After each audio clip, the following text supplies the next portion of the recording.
Welcome to the Masterclass on PydanticAI, a new framework for building AI agents.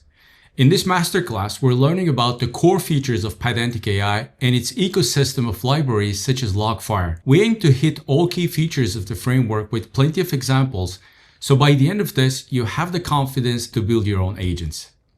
In today's video, we're going to explore Logfire, a new type of observability platform built on OpenTelemetry by the same team behind Pydantic. It supports monitoring any application, not just Python or PydanticAI, with an amazing support for Python. But why is it important when building agents?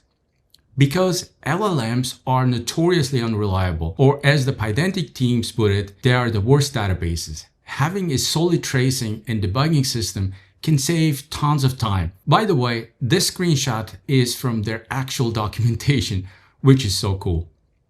Tracing can greatly reduce the time needed for troubleshooting when you face an issue.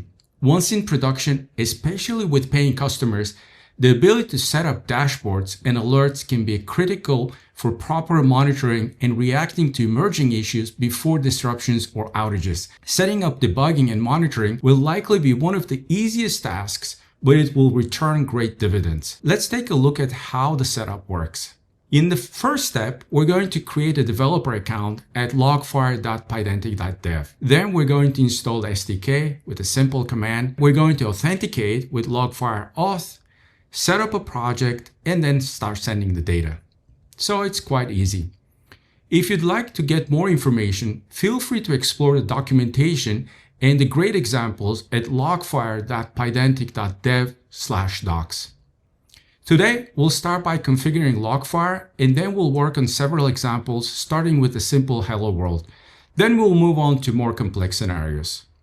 Now, let's start with the Logfire setup. First, navigate to their website at logfire.pydantic.dev and sign up with your GitHub account, or use the other authentication methods available.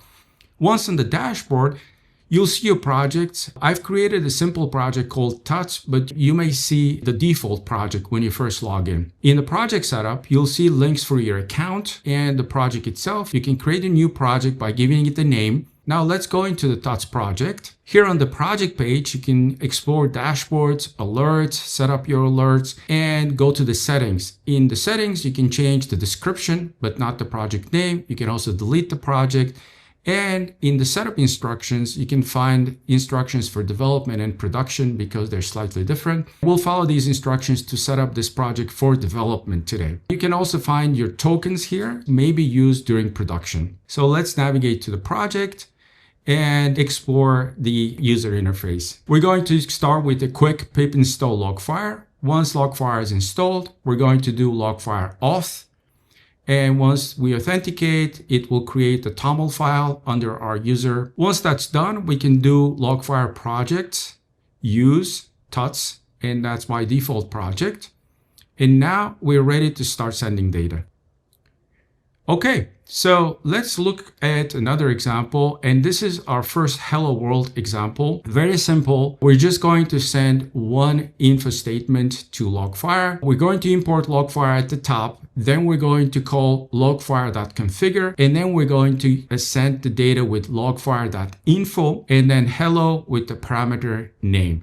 So it's 3 lines of code, a simple Python script, but it's going to give us a chance to test that our setup is working and that we can successfully send data to Logfire. You'll see that it will ask you first the name of the project, and we're going to say yes, use one of the existing projects. Then it's going to list the projects. Since we only have one project currently, that's Tuts, we're going to go with Tuts. And then the project will be ready. We'll hit enter, and the log is displayed as hello world on our terminal. Now let's go to the website and check. And here we see that hello world has been successfully logged as an info statement. Yes, so this is the info statement on Logfire's website. So it's a very simple hello world. In 3 lines of code, you can start sending info, debug, or different other levels. But as we start seeing more examples, you'll see that there are different levels of logging. So we'll hit them next. Logfire is a new framework from the same team that created PydanticAI. And what makes it different is it's simple to use, it's Python-centric, has great Pydantic integration, didn't look into a great detail of how to create structured inputs and outputs from the Logfire, but that's also possible. It's in the documentation on the website. It uses OpenTelemetry. It supports structured data. Again, something we didn't really get into too much because obviously setting it up will take a little time, and allows SQL queries. So really, really great features. Next time, we're going to look into how to parse text and get structured outputs from PydanticAI. It's really, really exciting stuff. But for today, we've come to the end of this tutorial. If you stayed this far, give yourself a high five and get a hot cup of coffee as a reward. I hope you enjoyed this video and you learned something new. If you like this type of content, please consider subscribing and giving the video a thumbs up. Thank you and see you in the next video.